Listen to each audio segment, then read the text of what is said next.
talk about your thyroid health because it's something that I see all the time in clinic with people coming in concerned about their thyroid health. And I also want to take a moment to explain the lab testing for getting your thyroid tested, because I spend hour after hour talking about this, and our thyroid is so important for so many things. On a personal note, it's very important for our hair, for example. So hair falling out can be a sign of your thyroid health. It's important for your metabolism. It's important for weight loss. It's important for how good you feel. And as we age, there can be more of a burden on our thyroid. Obviously, from my own personal health history, the thyroid is very important to me because it's the first organ that started to decline in my body. But while I don't need you to be a blood test expert, I do like you to be empowered so you have some understanding of what's happening with your blood labs, especially when you go to the doctor and you ask for a standard thyroid panel to be done. Because what I'm seeing again and again in clinic is you're not getting a thyroid panel. There's also the advanced thyroid panel testing that we can do that as a practitioner changes my whole way of working with a client. So I'm just going to take a few moments to educate you, and I strongly suggest that if your thyroid's fine, then share this with somebody else, because this is knowledge that's not getting out there. So when you ask for a standard thyroid panel now in New Zealand, that means that the medical system is going to test TSH and only TSH.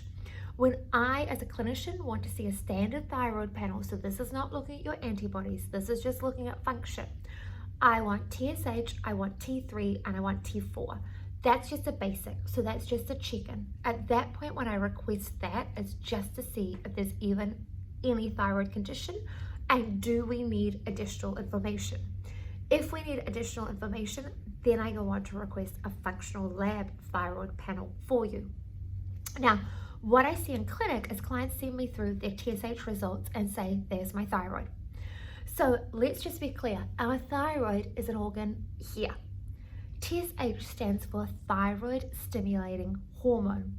It's not looking at thyroid function. It is looking at how well your brain is talking to your thyroid. So it's actually more of a brain measure than a thyroid measure. So when somebody comes to me and says, I've had my thyroid checked and it's fine, and they just give me a TSH number, they haven't had their thyroid checked. I don't actually know what's happening with the status of their thyroid. So save this video and share it, because this information is really crucial, and this is just a basic understanding. We've all got somebody that knows somebody that's got a thyroid condition. So that is what's happening with TSH. Then when I actually want to know what's happening with your thyroid, and I'm pointing here because this is where our thyroid is, that's when I want to know what's happening with T3 and T4. Now, this is not a medical way to describe what those two markers are measuring, but I do find it's a way for clients to be able to understand it. So T4 is like when you go and bake a cake. You get all the ingredients out of your cupboard, back when I baked cakes, and I put them all on my bench. But if I just leave all the ingredients on my bench, I don't have a cake. So I actually need to take those ingredients and do something with them. So T4 is the active ingredients that your thyroid needs. So these are key minerals. This is selenium, which a lot of people will know for their thyroid, iodine, zinc, iron, and there's other things your thyroid needs, but those are some key ingredients, like you do your butter, your sugar, and your milk. Then T3 is taking those ingredients from the bench top, blending them up in the blender, and producing a cake. So T3 in our bodies is our body being able to take those active ingredients and turn them into T3, and that's what our body actually uses. So that is what your body uses, what your thyroid needs. So at this point, if you've got a thyroid condition, and I've been diagnosed medically with Hashimoto's, so that means that I can only ever get it into remission. But this is when I ask you to do additional functional testing. So if you've got antibodies, you've got thyroid antibodies, how I help you get better in clinic is a totally different approach, because we need to change the way you're eating very much so and follow a structured diet. So when I was at my sickest and I did my full functional thyroid panel, my antibodies were at something like 1500 or something really high and ridiculous.